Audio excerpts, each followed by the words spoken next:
On a eu un sacré mois d'avril, mine de rien. On a eu beaucoup de choses, dans des genres assez différents, qui sont partis parfois un peu dans tous les sens, voire même qui sont allés un peu trop loin, mais au moins, on ne pourra pas dire que ce mois d'avril n'a pas été éclectique. Donc ne perdons pas plus de temps et passons en revue les quelques films que nous avons loupés durant ce mois d'avril 2025.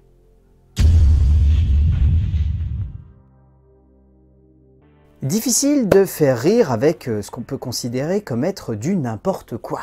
Certains auteurs parviennent à toucher du bout du doigt cette idée d'amuser pleinement les spectateurs avec une idée singulière ou en tout cas qui sonne comme atypique dans sa création. Mais ils y sont rares à pleinement et complètement cerner comment réussir à faire cela avec subtilité et surtout justesse. So Me avait certainement cela en tête en développant Banger, mais il faut bien avouer qu'une fois mis en pratique, cette idée d'une comédie dans le monde de la musique électro avec un casting 5 étoiles ne fonctionne tout simplement pas, ou en tout cas pas à la hauteur de ce que le metteur en scène devait avoir en tête. La faute à une écriture explosée qui ne réussit pas à se lier avec une trame narrative concrète et surtout la faute à une mise en scène de style qui ne cherche jamais vraiment à être cohérente avec la base de son écriture et de son univers. Après, Vincent Cassel est assez amusant dans cet univers, mais l'acteur ne brille pas plus que cela. Certainement la faute à une Laura Felpin presque absente de ce métrage et à un Yvick Le Texier qui ne semble pas vouloir être subtil dans un rôle qu'il ne maîtrise jamais pleinement. C'est une bonne idée, c'est très mal exécuté par contre.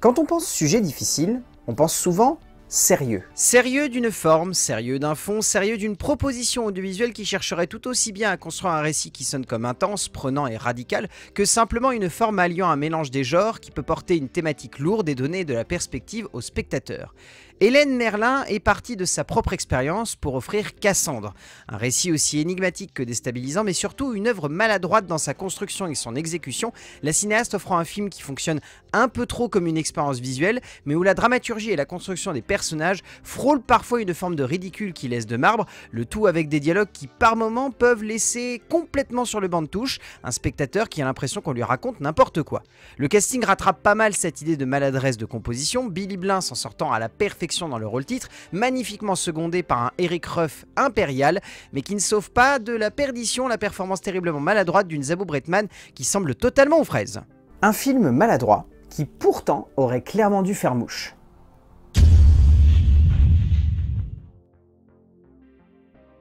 Un premier film est toujours intriguant. Que ce soit simplement parce que l'on va avoir le plaisir de découvrir un nouvel auteur, que ce soit aussi parce que potentiellement il donnera à un sujet une forme nouvelle et une dimension dramatique et cinématographique surprenante, ou peut-être plus simplement parce qu'il s'agira d'un nouvel œil sur le cinéma.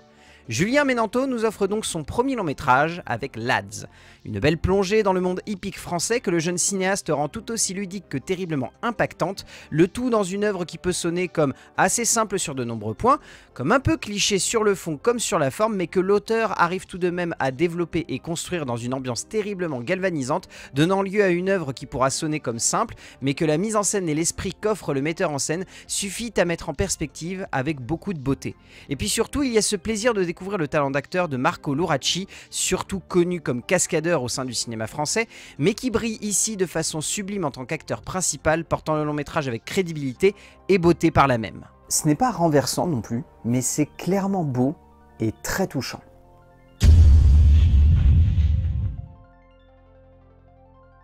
Il y a des adaptations dont on n'imaginerait tout simplement pas l'idée. Parce que l'objet qui est supposé être adapté sonne comme très étrange, parce que l'auteur qui risque d'être aux commandes de cette idée n'est pas forcément à la hauteur de nos attentes, ou simplement parce que sur le papier, une telle idée d'adaptation n'est tout simplement pas intéressante pour le spectateur. Philippe Méchelan a donc décidé d'adapter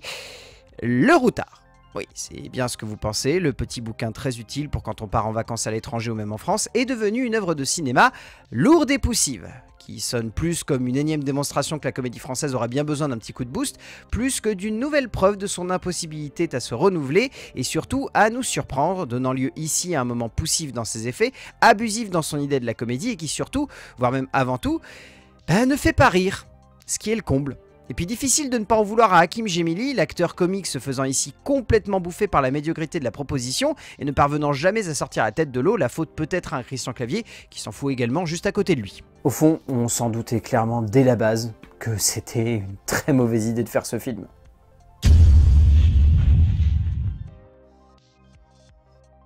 Créer de la tension avec peu est un art réel à part entière. Et franchement, que ce soit il y a 10 ans, 20, 30 ou même encore plus loin, on ne compte plus les auteurs qui ont cherché à mettre en place une immersion du spectateur avec finalement peu, que ce soit en termes de personnages, en termes de contexte ou de relief par rapport à la société, ou simplement l'aventure qu'ils vont vivre. Nelson Foy nous offre un thriller haletant et prenant avec Zion, film qui ne brille pas forcément par l'originalité de son pitch, somme toute assez convenu et vu et revu dans le genre, mais qui donne assez de perspective et d'intensité à une aventure de cinéma qui prend aux tripes et qui surtout parvient dans sa construction et son intense travail de montage à sonner comme un moment de tension qui ne baisse quasiment jamais, grâce notamment à une mise en scène dynamique et efficace qui aurait simplement mérité un peu plus d'équilibre dans la structure de son récit et les paraboles autour notamment de la situation de son héros. Reste que ce protagoniste central est brillamment porté par Sloan Decombe, l'acteur offrant une performance fascinante par le biais d'une prestation presque hypnotisante par moments qui donne beaucoup de relief à ce protagoniste. Un thriller prenant qui manque tout de même un petit peu de perspective.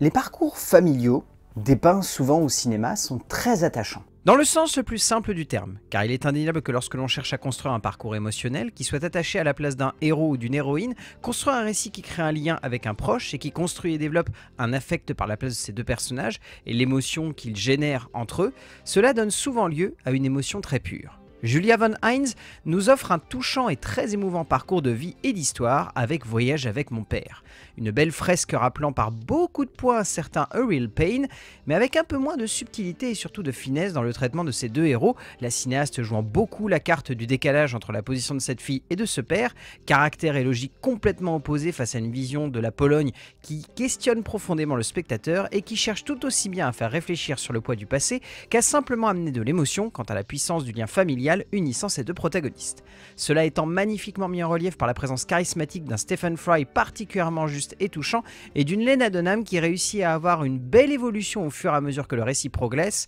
et que leur relation à l'écran donne lieu à quelque chose de réellement sincère. Une belle fresque, sans surprise finalement, mais remplie d'émotions.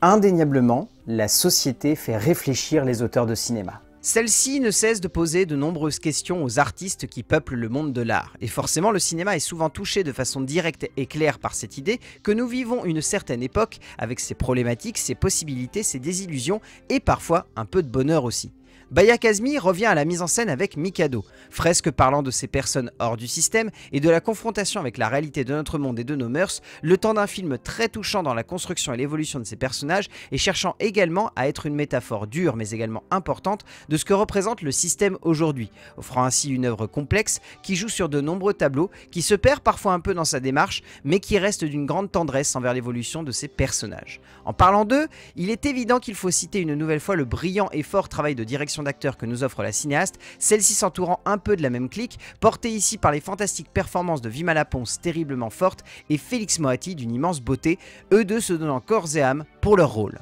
Un fort et poignant portrait de notre époque.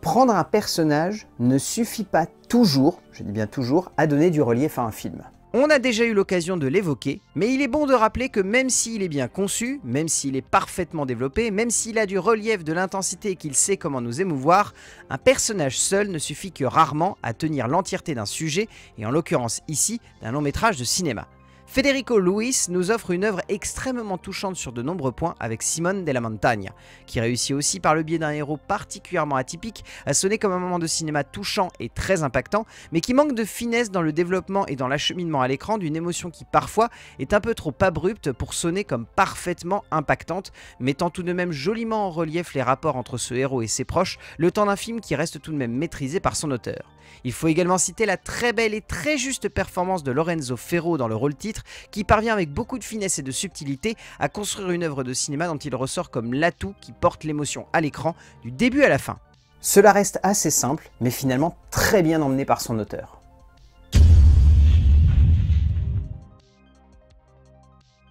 Un pitch, c'est cool, mais comme on le dit souvent, c'est pas suffisant. Pas suffisant pour tenir un projet de cinéma, pas suffisant pour donner du relief à un héros, pas suffisant pour porter une mise en scène et une certaine idée du genre que l'on souhaiterait potentiellement convoquer, même si la plupart du temps les auteurs aux commandes de cette idée savent à peu près comment construire quelque chose de divertissant et de prenant. Christopher Landon revient à la mise en scène avec Drop Game, une proposition qui cherche à mêler avec plus ou moins de subtilité cette idée que l'on peut avoir un pitch accrocheur et une forme qui soit à la hauteur de cette idée. Le cinéaste embarquant le spectateur dans un thriller qui sonne comme un jeu de comédie noire par instant, abordant aussi quelques idées venant de la comédie romantique et cherchant également à explorer les violences conjugales.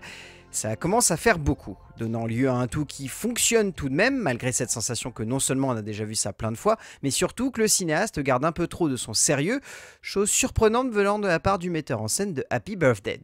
Saluons tout de même la performance assez juste et surprenante de la part de Megan Fahey, l'actrice offrant une prestation qui donne une réelle intensité à de nombreuses scènes, portant ainsi avec beaucoup d'élégance un métrage où elle aurait pu vite tomber dans la caricature et l'excès surtout dans le dernier acte du métrage. Disons que, dans l'ensemble, ça reste assez divertissant.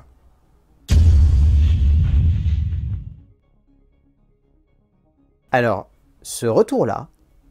on l'attendait pas si vite. Cela fait un moment que l'on entend parler, pour ceux qui s'intéressent encore au plus international des Français, d'un projet qu'un certain réalisateur avait tourné durant un confinement en clandestinité totale et qu'il avait du mal à distribuer, la faute certainement à tout ce qu'il s'est passé depuis, mais le voilà qui sort enfin, même si ce n'est pas au cinéma. Luc Besson revient donc avec June and John, nouvelle performance tout de même de la part du réalisateur français qui parvient à livrer un nouveau film sonnant comme du déjà-vu, qui reste un moment de divertissement comme seul lui semble en avoir le secret, mais qui manque clairement d'un petit quelque chose. Car même s'il est indéniable que ce long métrage rappelle les brillants débuts du cinéaste au cœur de notre production, par son côté cinéma guérilla, il manque de lumière, de sensibilité, de nouveauté aussi, pour que l'on n'ait pas la sensation que Besson s'inspire un peu trop des autres et ne se donne pas assez de liberté. Et après, si elles ne sont pas transcendantes, les deux performances que nous offrent Luke Stanton Eddy et Matilda Price, tous deux assez neufs au sein du cinéma, sont tout de même assez entraînantes et convaincantes pour porter une majorité du métrage. Reste qu'encore une fois, cela sonne clairement comme du remix à la Besson.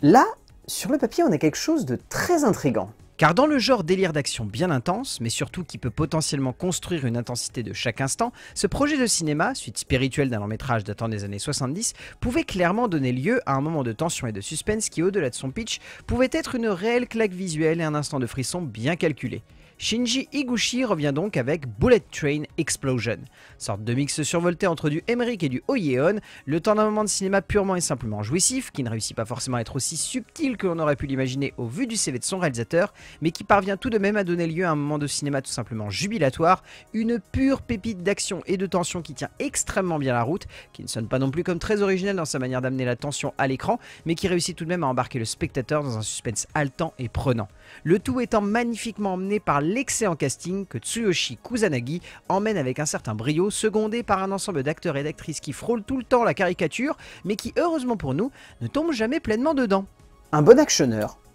pas très fin clairement, mais très prenant. Ça va, au final, ce mois d'avril n'était pas non plus si rempli que ça. Il y avait quand même pas mal de choses, mais c'était un peu plus léger, notamment que le mois dernier. Espérons que le mois de mai sera un peu dans le même esprit, même si avec le Festival de Cannes, je doute que ce soit le cas. Bravo à vous, encore une fois, si vous êtes arrivé jusqu'à la fin de cette vidéo. Et n'oubliez pas, ce n'est pas parce qu'on ne parle pas de ces films qu'ils sont forcément mauvais.